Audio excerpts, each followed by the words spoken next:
여러분 혹시 오펜하이머라는 영화를 보셨나요? 네, 보신 분도 계시고 아직 어떤 영화인지 잘 모르시는 분들도 계실 텐데요.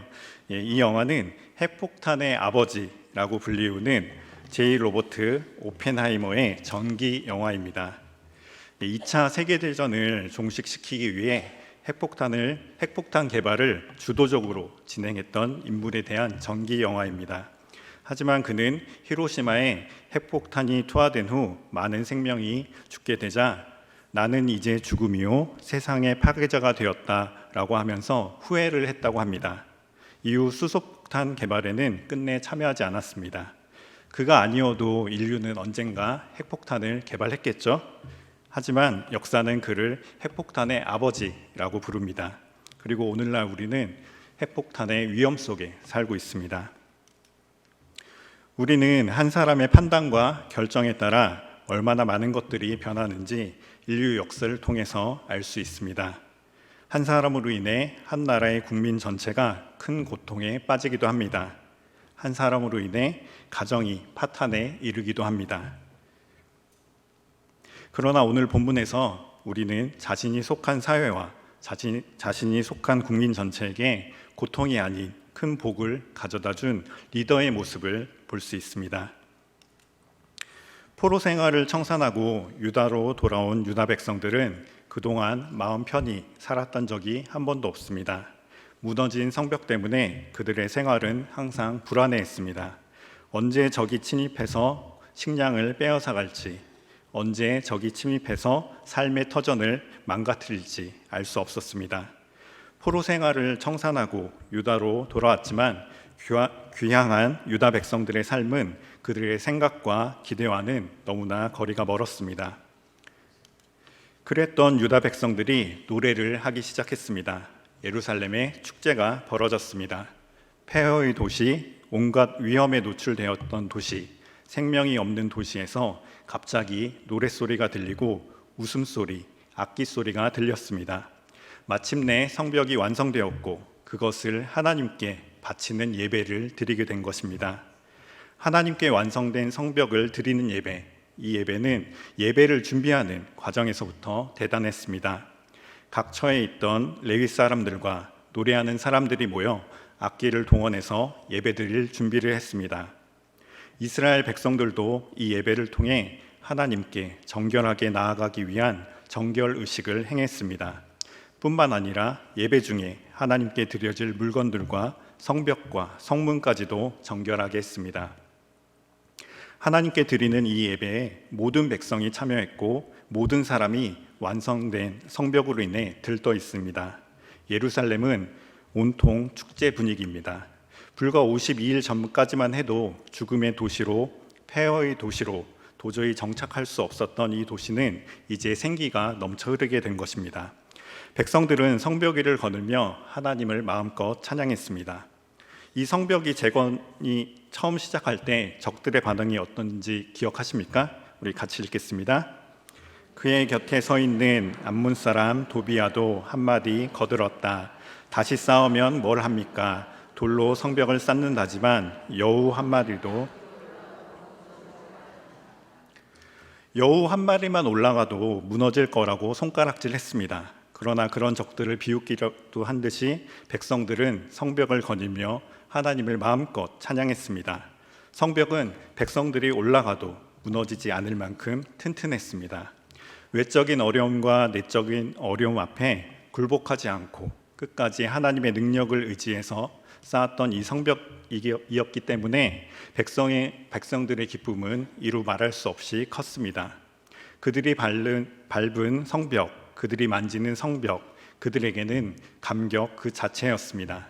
남녀노소 구분 없이 모든 백성들이 완성된 성벽을 기뻐했고 이 일을 행하신 하나님을 찬양했습니다.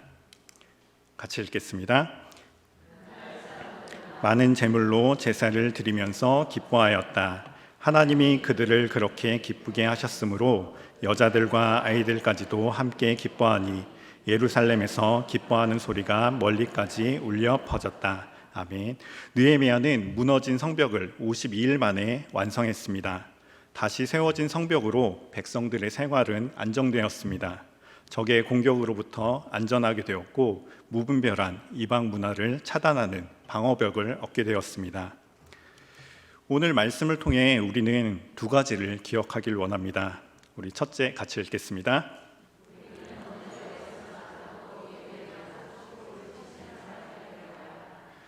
우리가 가는 곳마다 우리와 관계 있는 사람들이 복을 받고 그 집단이 복을 받아야 합니다. 지금 있는 그곳에서 복을 끼치는 사람이 되어야 합니다. 여러분은 식당을 어떤 기준으로 가시죠? 아내와 연애하던 시절 종종 있었던 일입니다. 지갑이 가벼운 시절이라 비싼 식당은 갈 수 없었습니다. 유명 맛집은 또 사람들이 많아서 가길 원치 않았습니다. 그래서 밖에서 봤을 때 사람이 없는 곳 굳이 찾아갔습니다. 그러면 아내는 사람이 없으니까는 여기 맛이 없는 곳 아니야? 라고 항상 되물었습니다. 물론 그런 경우도 많았습니다. 그런데 저희가 들어오고 나서 사람들이 쫓아 들어오는 풍경이 종종 있었습니다. 우연일 수도 있고 별 의미 없는 모습일 수도 있습니다. 그런데 저는 항상 아내에게 이렇게 이야기했습니다. 우리가 축복의 통로이기 때문에 이 가게가 복을 받는다. 우스개 이야기지만 우리는 그런 모습이 되어야 합니다. 우리가 가는 곳마다 우리와 관계 있는 사람들이 복을 받고 그 집단이 복을 받아야 합니다. 같이 읽겠습니다.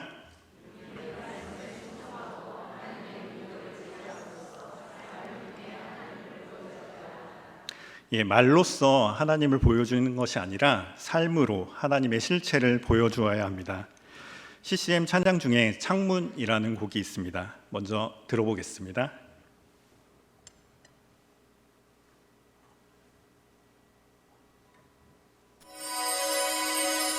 어둠의 사랑과 주님 사이 여기 서 있네. 사단의 거짓으로 세워진 벽.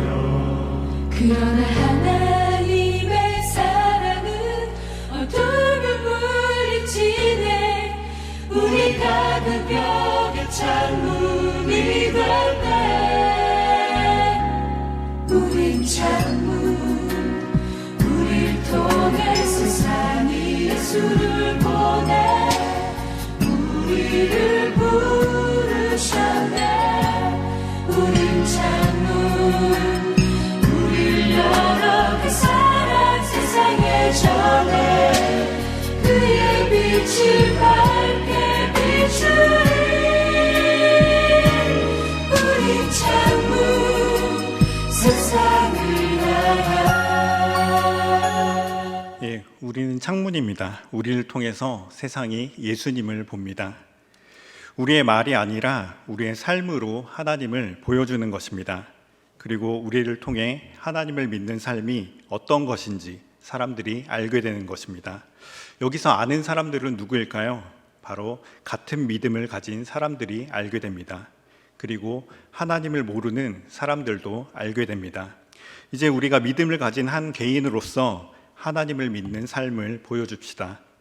우리의 가정, 우리의 직장, 우리의 세상에서 삶으로서 하나님을 보여줍시다. 그리고 무엇보다 우리 교회 안에서 먼저 보여주길 소망합니다. 누구에게 보여줘야 될까요? 바로 우리의 다음 세대입니다. 물론 지금까지 너무나도 잘 해오셨습니다. 그런데 그 잘 해오셨다는 것을 모르는 다음 세대가 너무 많습니다. 다음 세대가 우리의 삶을 통해 하나님을 볼 수 있도록 해야 합니다. 믿음의 선배들이 복음을 위해, 교회를 위해, 공동체를 위해 기도하며 헌신하고 눈물 흘렸던 그 일들, 땀 흘렸던 그 모습들을 직접 봐야 합니다. 여러분들 혹시 축구 좋아하십니까? 어제 아시안 게임에서 이겼죠? 네, 그것도 일본이랑 해서 이겼죠? 네, 기쁘시죠? 예, 저는 지금 이제 독일의 한 프로 구단에 대해서 이야기를 들려드릴까 합니다. 독일은 우리나라와 같이 분단 국가였습니다. 부유했던 서독과는 달리 동독은 부유하지 않았습니다. 독일이 통일된 후 부유했던 서독에 있던 축구팀들에 비해서 동독의 축구팀들은 외면받곤 했습니다. 지도에서 보면 겨자색, 노란색 계열이 있는 지역이 동독 지역입니다. 확연하게 축구팀 분포가 다르다는 걸 아시겠죠? 네. 옛 동독 지역에 있는 팀 중에 우니온 베를린이라는 팀이 있습니다. 이 팀은 가난했습니다. 가난했기에 실력 있고 유명 있는 선수를 영입할 수 없었습니다. 그래서 그들은 2부 리그와 3부 리그를 전전하는 팀입니다. 참고로 독일 프로축구팀은 5부 리그까지 있습니다. 1부 리그가 가장 큰 리그고요. 2부에서 잘하는 팀 3팀이 이렇게 연말이 되면 올라가고 1부 리그에서 못하는 팀 3팀이 이렇게 2부 리그로 강등되는 그런 시스템을 갖고 있습니다. 얼마나 가난했냐면요. 이 팀은 2008년 이 가난한 팀의 최대 위기가 찾아옵니다. 경기장 시설이 너무나도 낙후되어서 리그에서 퇴출될 위기에 직면했습니다. 하지만 이 팀에 돈이 있을 리가 없었고 이대로라면 구단은 퇴출되고 팀의 해체는 시간 문제였습니다. 이런 팀을 살리기 위해서 가장 노력한 사람들은 바로 우니온 베를린의 서포터들입니다. 이 서포터들은 단체 헌혈을 통해서 자금을 마련했고 그 자금을 경기장 건축 비용으로 기부했습니다. 그렇게 돈이 모이자 수천 명의 서포터들이 무급으로 자신들의 홈구장을 짓기 시작했습니다. 이러한 서포터들의 노력으로 우니온 베를린은 프로리그에 살아남았습니다. 이를 본 언론과 축구 팬들은 우니온 베를린을 피로 세워진 구단이라고 부르게 됩니다. 우니온 베를린은 살아남았고 10년 후 2018-2019 시즌에 120년 구단 역사상 첫 번째로 1부 리그 승격에 성공합니다. 동베를린 구단 중에서는 최초이며 동독 출신 팀으로는 5번째입니다. 우니온 베를린 서포터들이 1부 리그 첫 경기에 우니온 베를린의 승격을 보지 못하고 떠난 친구와 가족의 흑백 사진을 들고서 경기장을 찾았습니다. 그리고 2022년 23 시즌에 우니온 베를린은 1부 리그 4위로 마쳤습니다. 돈이 없어 리그 참여가 거부된 팀이 서포터들의 열정으로 1부 리그에서 경기를 계속하고 있습니다. 저는 이 축구팀 이야기를 접하고 교회를 떠올렸습니다. 피로 세워진 구단, 교회는 예수님의 보혈로 세워진 곳입니다. 서포터들의 헌혈과 자발적인 노동으로 구단 경기장이 세워졌죠. 교회는 성도님들의 눈물의 기도와 피와 땀의 헌신과 헌금으로 세워진 곳입니다. 승격을 못 보고 떠난 친구와 가족의 흑백 사진을 들고서 팀의 경기장을 찾았던 것처럼 우리 믿음의 선배들이 우리에게 전해준 믿음의 유산들을 우리가 잘 지키고 우리의 다음 세대에게 잘 전수해서 함께 기쁨의 축제를 누리길 소망합니다. 이미 하고 계시죠? 우리 지난 바자회 때 아동부, 중고등부 아이들도 함께 하는 모습이 바로 기쁨의 축제를 누렸던 모습입니다. 그리고 이제 다다음 주 불후의 대명곡에서도 더 많은 다음 세대와 함께 누리길 소망합니다. 말씀을 정리하겠습니다. 우리는 하나님의 리더입니다. 우리 좌우에 계신 분들과 한번 이렇게 이야기해 볼까요? 하나님의 리더이십니다. 그리고 하나님의 리더는 일은 나누고 힘을 모으는 리더십을 발휘해야 합니다. 그리고 하나님의 리더로 살아갈 때는 반드시 어려움과 방해가 있습니다. 그러나 우리는 끝까지 포기하지 말아야 합니다. 하나님이 우리와 함께 계시기 때문입니다. 우리가 리더로서 섬김을 통해 자신을 세우고 남도 세우는 축복의 통로가 되어야 합니다. 나 때문에 내 주변이 변화와 축복을 경험하게 만드는 하나님의 일꾼, 하나님의 동역자가 되어야 합니다. 무엇보다 축복의 통로가 되어 하나님의 복이 사람들에게 전해지도록 해야 합니다.